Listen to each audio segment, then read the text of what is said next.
지난주 월요일 이른 아침에 저는 제대로 운동답게 한번 걸어보고자 씩씩하게 집을 나섰습니다. 저는 걷기를 좋아하지 않습니다마는 개를 2마리 키우는 바람에 제 의지와는 상관없이 책임감으로 하루에 동네 한 바퀴 정도는 거의 개에게 끌려다니다시피 다녀오곤 합니다.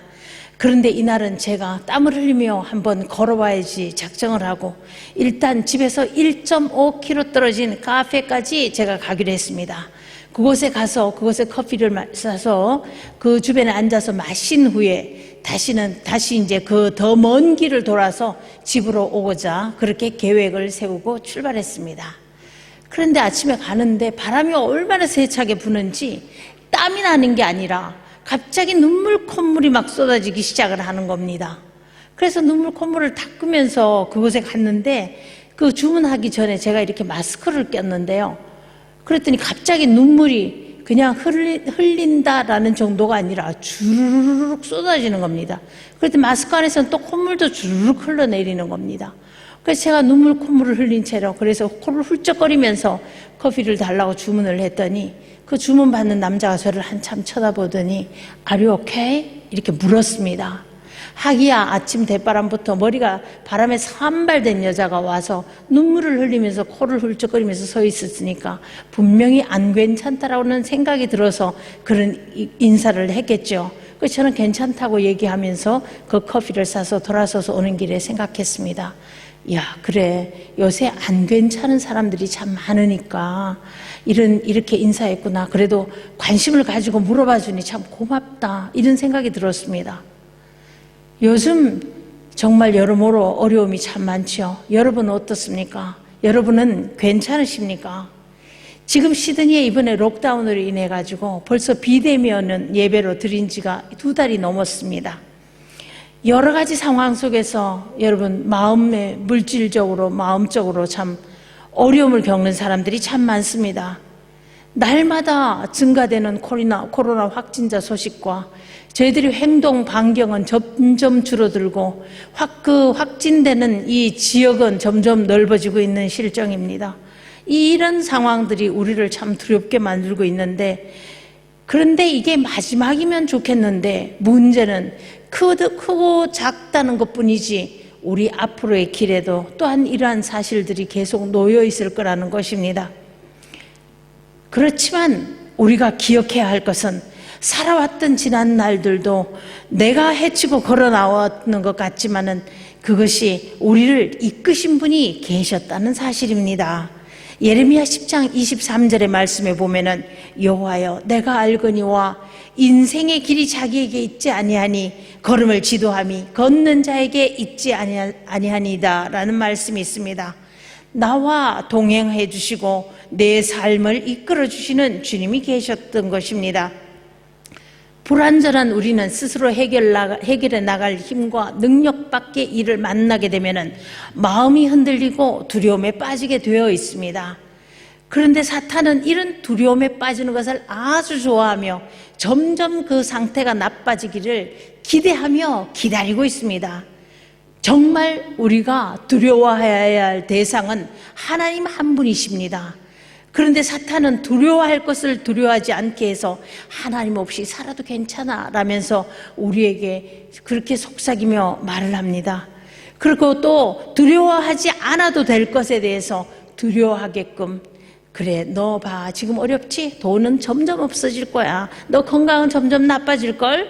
그리고 네 명예도 떨어질 거야. 직업도 없어질 거야. 그리고 사랑하는 사람과의 그 관계 깨질 거야 라면서 우리 마음에 속삭이면서 우리를 공포 속으로 몰아넣으려고 하고 있습니다. 그런 전략 가운데 날마다 호심탐탐 노리며 두려움에 빠진 우리를 끌고 가고자 하고 있는 것입니다. 어려운 상황 속에 처한 우리가 느끼는 이 두려움이라는 것은 당연한 감정일 것 같지만 성경에는 두려워하지 말라고 하십니다. 그런데 이 두려워하지 말라라는 이 요구에 대한 이 설명은 내가 너와 함께 한다라는 말씀입니다. 오늘 저는 하나님께서 함께 하심을 기억하자라는 의미에서 말씀의 제목을 어려움 속에서의 주님과의 동행이라고 정하고 함께 은혜를 나누고자 합니다. 루마니아의 범브란트 목사님의 예화를 소개하고자 합니다.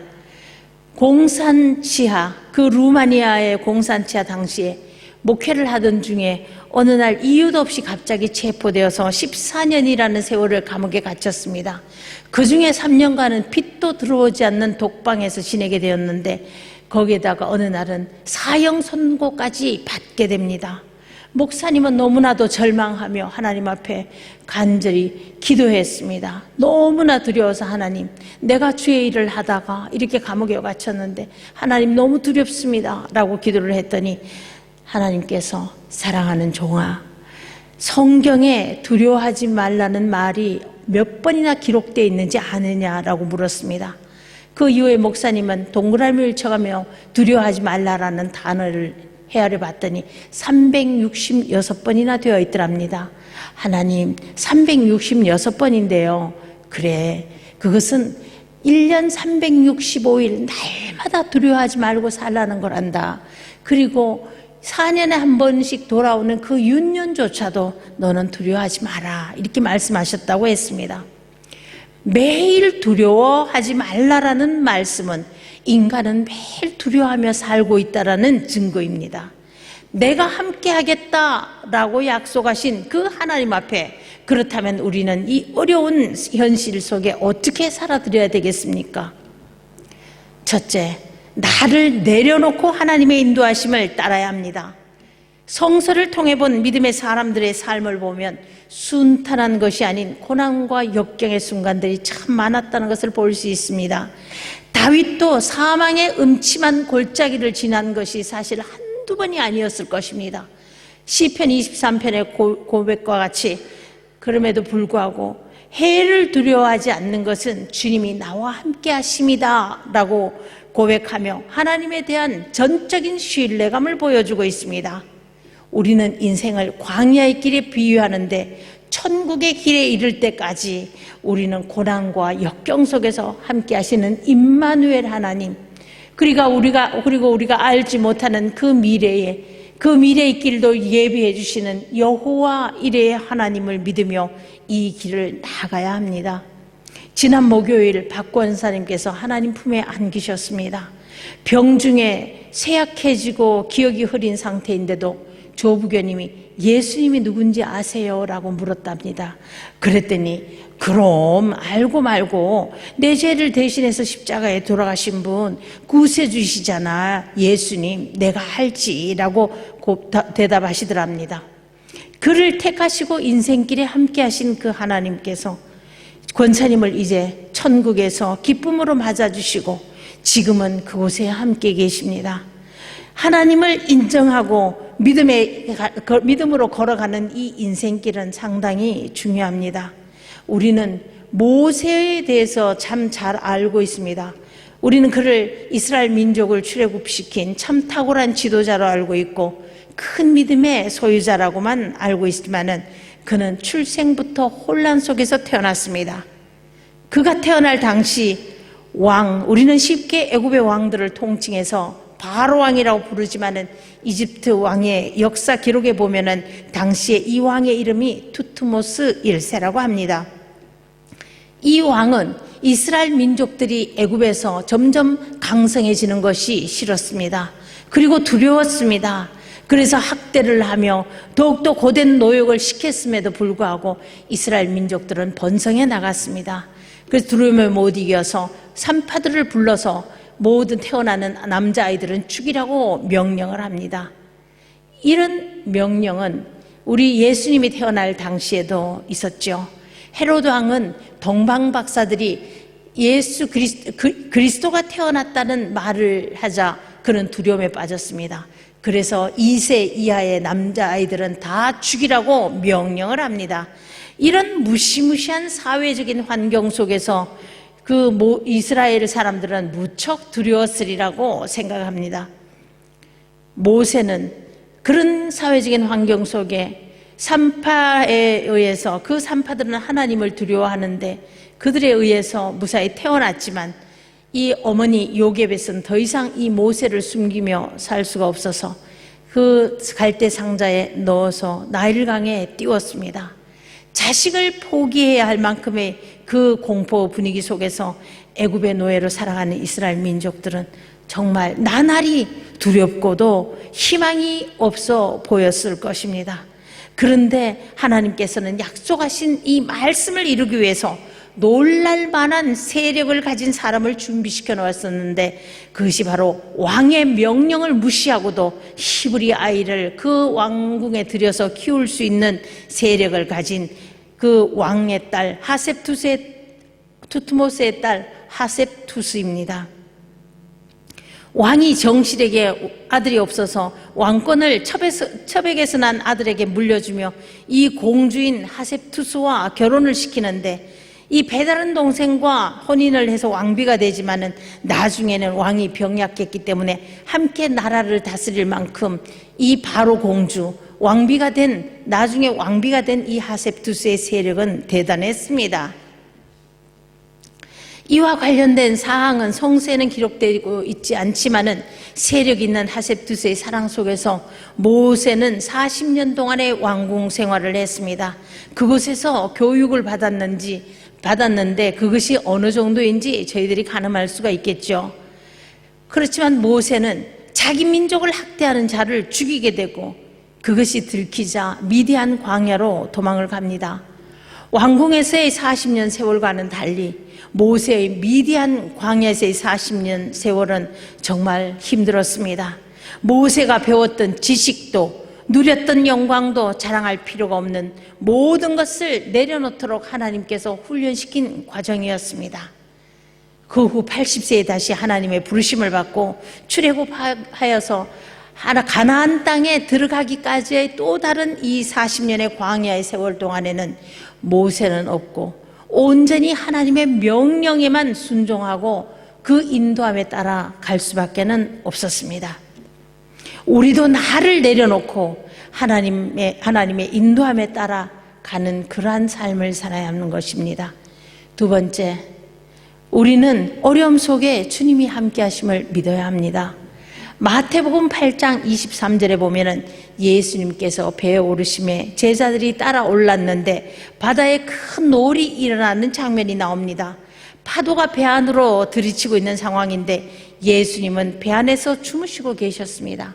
당시에 그 갈릴리 호수의 고기잡이 배는 바닥이 딱딱한 상태일 텐데도 예수님은 그 바닥을 베개 삼아 누우시고 그 요란하게 흔들어대는 그 풍랑 속에서도 주무셨다는 얘기입니다. 물론 육신을 가진 예수님께서는 상당히 피곤하셨겠죠. 가는 곳마다 치유하시고 말씀을 전하시고 또 따라다닌 군중들로 인해서 무척 고단하셨을 것입니다. 제자들은 이 풍랑과 광풍에 놀라서 고군분투하다가 결국은 예수님을 깨우게 됩니다. 우리가 죽게 되었으니까 우리를 구원해달라고 요청을 합니다. 그런데 예수님께서는 제자들에게 어찌하여 무서워하느냐, 믿음이 없는 자들아 라고 하시면서 꾸짖으십니다. 그리고 바람과 파도를 향해서도 잔잔하라고 외치시니 그 모든 것들이 잔잔하게 되었다라고 되어 있습니다. 어찌하여 무서워하느냐라는 말씀인데, 그렇다면 이런 상황에 어째서 안 무서워해야 되겠습니까? 풍랑으로 배가 가라앉게 되면 사람은 물에 빠지고 목숨이 위험할 텐데 무엇을 두려워하지 말라는 말씀이겠습니까? 그리고 무섭다는데 믿음이 적은 자들아 라고 하시는 말씀은 무엇이겠습니까? 상황을 보지 말고 현재 예수님이 함께 하심을 믿으라는 말씀입니다. 예수님이 누구십니까? 온 세계 우주 만물을 창조하시고 다스리시는 하나님, 그 하나님이신 예수님께서 그 배에 계심에도 또한 제자들은 그 예수님께서 행하신 많은 기적과 이사와 이적을 보면서도 이들은 하나님이신지 알지 못하고 또한 예수님께서 그곳에 계심을 깨닫지 못하고 두려워했던 것입니다. 우리는 우리 안에 계시는 예수님을 잊고 현재 처한 현실적인 어둠에서만 걱정하고 근심하는 경우가 많습니다. 문제보다 크신 하나님을 보지 못하고 문제를 더 크게 보기 때문에 우리는 불안해하고 두려움에 쌓이게 되는 것입니다. 한동안 고구마 전도법이 한창일 때가 있었습니다. 그때 당시에 고구마 전도왕이라고 불리던 김기동 집사님, 지금은 목사님이 되셨죠. 그분의 간증 가운데 하나를 소개할까 합니다. 이분은 교통사고를 당해서 죽을 뻔하다가 다시 살게 되어서 또한 하나님의 살아계심을 깊이 체험하게 되고 성령 충만해져서 많은 사람들에게 전도를 하며 다녔던 분입니다. 그랬던 그 사람이 이제는 교회에 가까이 살려고 집을 얻으러 부동산에 갔답니다. 그랬더니 부동산에 있는 분이 예산이 어느 정도 됩니까? 라고 물었습니다. 그 자기가 가진 예산을 얘기하니까 그 돈으로는 이 동네 집 못 얻습니다 라고 했답니다. 그래서 포기해야지라고 부동산을 나서려 하는데 참 집이 하나 있긴 있어요. 그런데 그 집이 흉가입니다 라고 하더랍니다. 그래서 흉가요? 그랬더니 그 집에는 지금 이사 오는 사람마다 한 가족에 한 명씩 죽어나가는 바람에 벌써 3번째입니다. 그래서 흉가라고 소문이 나서 아무도 그 집에 세를 안 들어오니까 지금 아주 싸게 나왔습니다 라고 했습니다. 이 말을 들은 집사님은 바로 그 집입니다. 하나님께서 우리를 위해서 예비하신 집이 바로 그 집이지요 라고 얘기를 하면서 그 집으로 이사를 갔답니다. 근데 첫날 이삿짐을 다 옮긴 후에 흉가였다는 소리가 귀에 맴돌면서 또 이사를 첫날 왔으니까 하나님 앞에 기도를 해야지라고 생각을 하고 와이프의 손을 잡고 바닥에 무릎을 꿇고 기도를 했습니다. 하나님, 이 집을 축복하여 주옵소서라고 기도를 한 후에 그 다음 이제 선포 기도를 하려고 더럽고 악한 귀신들은 이 집에 있는 모든 영들은 떠나갈지어다 라고 선포를 했습니다. 그런데 또 3-4번은 해야지 싶어서 2번째도 3번째도 소리쳤습니다. 그랬더니 갑자기 음성이 들렸습니다. 그만해 라는 소리가 들렸습니다. 자기가 혹시 잘못 들은 게 아닌가 싶어서 나사렛 예수 이름으로 명하노니 이 집에 있는 더럽고 악한 영들은 모두 떠나갈지어다 라고 했더니 아까보다는 조금 더 큰 소리로 그만해 하더랍니다.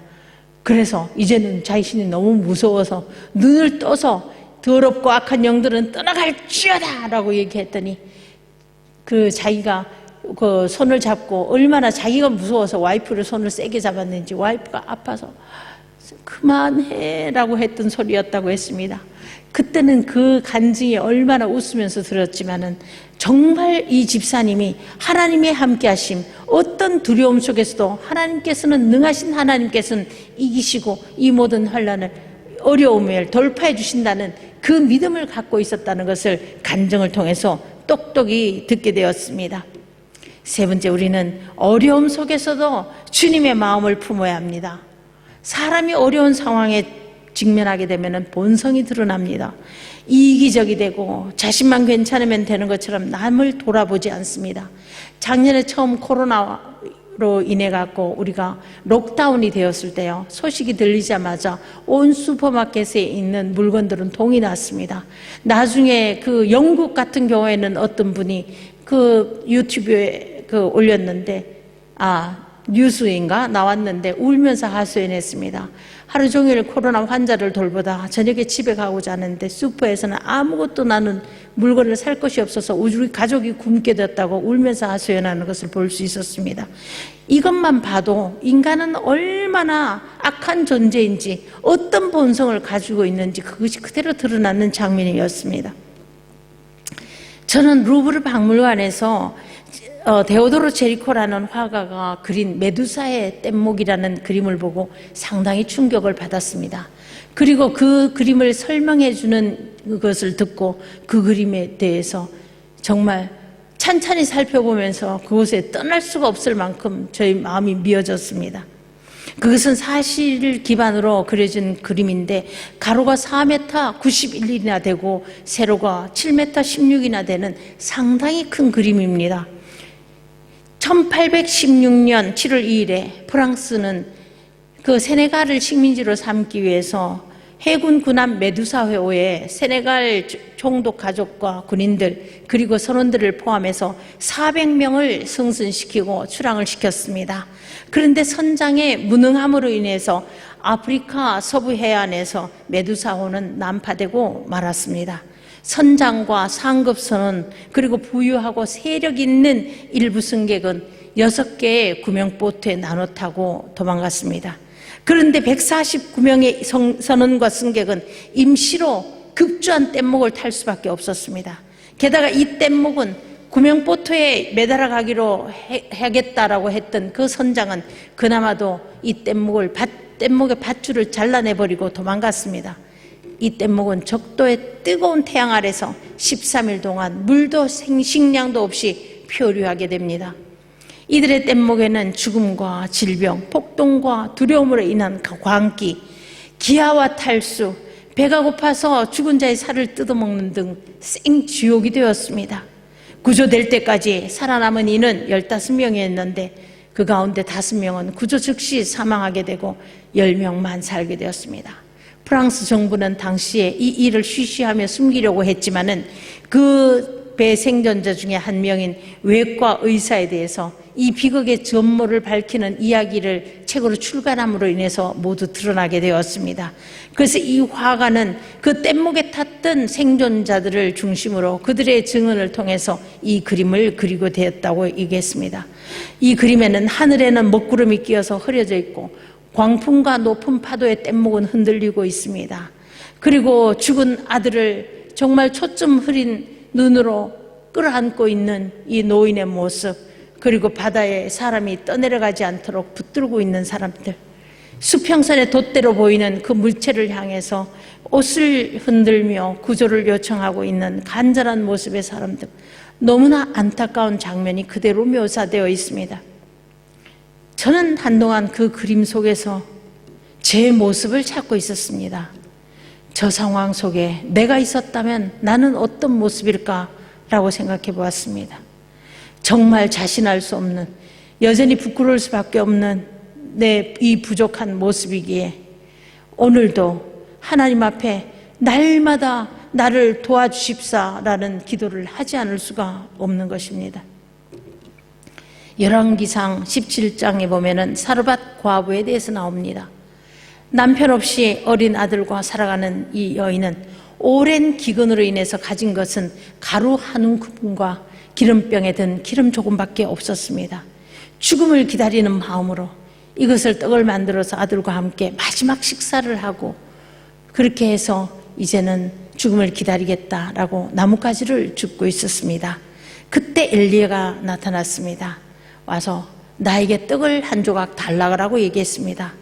이때 이 여인은 내가 하나님 앞에 맹세하는데 나는 떡은 없고 가루 한 움큼과 밀가루 조금밖에 없는데 나는 이것을 마지막 식사로 먹고 이제는 죽음을 기다리고 있습니다 라고 얘기했습니다. 그럼에도 불구하고 엘리야는 가서 네 말대로 하려니와 먼저 나에게 떡을 가져다 주고 그 다음에 둘이서 넣어서 먹도록 해라라고 얘기합니다. 살 길이 막연해서 한 움큼의 가루로 떡을 만들어서 마지막 식사를 하고 그 다음에 죽을 수밖에 없다고 생각하는 이 사람에게 먼저 나에게 먹을 것을 달라고 얘기를 합니다. 그러면서 이어지는 하나님의 축복의 말씀을 전하게 됩니다. 비를 지면에 내리는 날까지 그 통에 가루가 떨어지지 아니하리라라는 말씀을 전하게 됩니다. 이미 하나님께서는 그 사르밧 과부의 형편을 아셨고 믿음도 아셨고 그 삶의 모든 과정을 아시기에 축복하시기로 작정하셨습니다. 그 여인이 가서 엘리야의 말대로 했더니 저와 엘리야와 식구가 여러 날 먹었으나 통에 가루가 떨어지지 아니하고 병에 기름이 없어지지 않았다라고 기록되어 있습니다. 이 여인은 남편 없이 아들과 살면서 참 힘든 일이 많았음에도 불구하고 하나님을 향한 믿음의 삶을 살았다라는 것을 볼 수 있습니다. 아무에게도 도움을 청할 길 없는 이 그의 외로운 인생과 그 고된 삶의 끝인 것 같은 이 인생의 마지막 순간에도 그에게 남은 것 그것마저도 달라고 요청하는 자에게 자신의 손을 펼쳐서 그것을 해주려고 하는 모습을 볼 수 있습니다. 만약에 무슨 말씀입니까? 나는 이 가루는 내 아들과 함께 둘이서 먹고 이제는 죽음을 기다리려고 했습니다 라고 했다면 아마 그 통의 가루는 텅 빈 채 비극으로 막을 내렸을지도 모르겠습니다. 하나님은 나보다 나를 더 잘 아시는 분이고 내가 인식하고 있는 내 형편보다도 더 세밀히 아시는 분입니다. 이 하나님께서 우리와 날마다 동행하고 계시는 것입니다. 요즘은 믿음이 더욱 요구되는 때입니다. 내가 할 수 없는 일만 생각하고 낙심하고 두려워할 것이 아니라 내 안에 계시는 성령님, 그분의 음성에 귀를 기울이고 우리가 믿음의 사람답게 행동해야 할 때입니다. 힘들다고 크리스찬인 우리가 믿음 없는 자들처럼 생각하고 행동해서는 안 됩니다. 비대면 예배라고 소홀하고 성도라는 구별함을 잊고 세상 방법을 모색해서는 안 된다는 것입니다. 저희 부교님 가운데 한 분이 요즘 바깥에 못 나가니까 성경을 많이 읽게 되고 또 인터넷으로 성경 공부까지 하게 되니까 말씀이 어쩜 이렇게 꿀송이 같이 답니까? 성경에 말하는 그 꿀송이 같다는 그 말씀이 요즘은 정말 제가 그대로 실감하게 됩니다라고 얘기했습니다. 얼마나 귀하고 감사한 고백입니까? 또 저희 성도 가운데 한 분은 록다운으로 요즘 일을 못하게 돼서 제가 걱정이 돼서 여쭤봤습니다. 요즘 일 못해서 어떡합니까? 라고 했더니 저만 아니라 모든 사람들이 다 그런데요. 뭐 다 같이 겪는 일인데 견뎌야지요 라고 얘기를 했습니다. 모두가 겪는 일이지만 어떤 이기적인 사람들은 자기만 겪는 일이라고 불평하며 투덜대기도 합니다. 또한 어떤 사람은 어려움이 닥치면은 마치 이 어려움은 나만 겪는 일이라고 생각하며 고통에 잠기기도 합니다. 오늘 이 시간 여러분이 잘 아시는 복음성가 가운데 그 가사를 한번 들려드리도록 하겠습니다. 왜 나만 겪는 고난이냐고 불평하지 마세요. 고난의 뒤편에 있는 주님이 주실 축복 미리 보면서 감사하세요. 너무 견디기 힘든 지금 이 순간에도 주님이 일하고 계시잖아요. 남들은 지쳐 앉아있을지라도 당신만은 일어서세요. 힘을 내세요. 힘을 내세요. 주님이 손잡고 계시잖아요. 주님이 나와 함께함을 믿는다면 어떤 역경도 이길 수 있잖아요. 말씀을 마치고자 합니다. 여러분 지금 상황이 어두워 보이십니까? 두려워하지 마시기 바랍니다. 우리는 혼자가 아닙니다. 하나님께서 이 어려움 속에서 우리의 손을 잡고 동행하고 계십니다. 하나님께서는 우리의 인생길에서 우리가 길을 잃지 않도록 손잡고 이끌어 주심을 믿고 힘을 내어 성도답게 살아가는 저와 여러분이 되시기를 바랍니다.